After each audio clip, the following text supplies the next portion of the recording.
குறைந்தபட்ச ஓய்வூதியம், காலி பணியிடங்களை நிரப்புதல் உள்ளிட்ட பல்வேறு கோரிக்கைகளை வலியுறுத்தி தமிழ்நாடு சத்துணவு ஊழியர் சங்கத்தினர் திருச்சி மாவட்ட ஆட்சியர் அலுவலகம் அருகே சாலை மறியல் போராட்டத்தில் ஈடுபட்டனர். இது தொடர்பான விவரங்களோடு இணைகிறார் எம்முடைய செய்தியாளர் கதிரவன். கதிரவன், அந்த பகுதியில் போராட்டம் எப்படி முன்னெடுக்கப்பட்டிருக்கிறது? கள நிலவரம் என்னவாக உள்ளது? வணக்கம் கௌதமி. தமிழ்நாடு சத்துணவு ஊழியர்களின் தேர்தல் கால வாக்குறுதிகளையும் 43 ஆண்டுகால வாழ்வாதார கோரிக்கைகளையும் நிறைவேற்ற வலியுறுத்தி சத்துணவு ஊழியர்களுக்கு குறைந்தபட்சமாக ஒரு 10,000 ஓய்வூதியம் வழங்க வேண்டும் என்று உள்ளிட்ட கோரிக்கைகளை வலியுறுத்தி இன்று முதல் காலவரையற்ற வேலை நிறுத்த போராட்டத்தில் 800க்கும் மேற்பட்ட சத்துணவு ஊழியர்கள் திருச்சி மாவட்ட தலைவர் அமுதா தலைமையில் திருச்சி மாவட்ட ஆட்சியர் அலுவலகம் ஆர்ப்பாட்டத்தில் மறியலில் ஈடுபட்டனர்.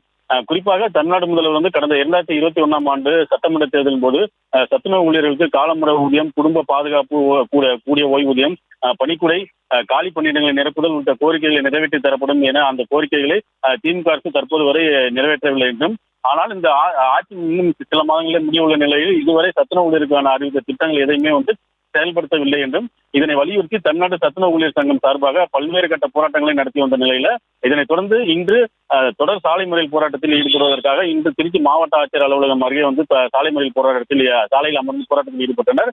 தொடர்ந்து தங்களது கோரிக்கை நிறைவேற்றும் வரை தங்களது போராட்டம் தொடர்ந்து நடைபெறும் என்றும், அடுத்த கட்ட போராட்டமாக காத்திருப்பு போராட்டம் நடத்த உள்ளதாகவும் போராட்டத்தில் ஈடுபட்டவர் தெரிவித்தனர். குறிப்பாக சத்துணவு ஊழியர்களுக்கு காலமுறை ஊதியம், குடும்ப பாதுகாப்புடன் கூடிய ஓய்வூதியம், பணிக்குறை, காலி பணியிடங்கள் நிரப்புதல் உள்ளிட்ட கோரிக்கைகளை வலியுறுத்தி கடந்த 43 ஆண்டு காலமாக வாழ்வாதாரமிலிருந்து தவித்து வருவதாகவும், பல கட்ட போராட்டங்கள் நடத்தியும் இதுவரை ஆளுகின்ற அரசு கண்டுகொள்ளவில்லை என குற்றம் சாட்டினர். உடனடியாக ஆளும் அரசு தமிழ்நாடு சத்துணவு ஊழியர்கள் சங்க நிர்வாகிகளை அழைத்து பேச்சுவார்த்தை நடத்தி எங்களுடைய கோரிக்கைகளை நிறைவேற்ற வேண்டும் என்றும், இல்லையென்றால் வருகின்ற தேர்தலில் எங்களுடைய பிரதிபலிப்பு நிச்சயம் இருக்கும் என அரசுக்கு எச்சரிக்கை விடுத்தனர். தொடர்ந்து சாலை மறியலில் ஈடுபட்டதால் அங்கு சிறிது நேரம் போக்குவரத்து பாதிப்பு ஏற்பட்டது. அனைவரும் போலீசார் கைது செய்துள்ளனர்.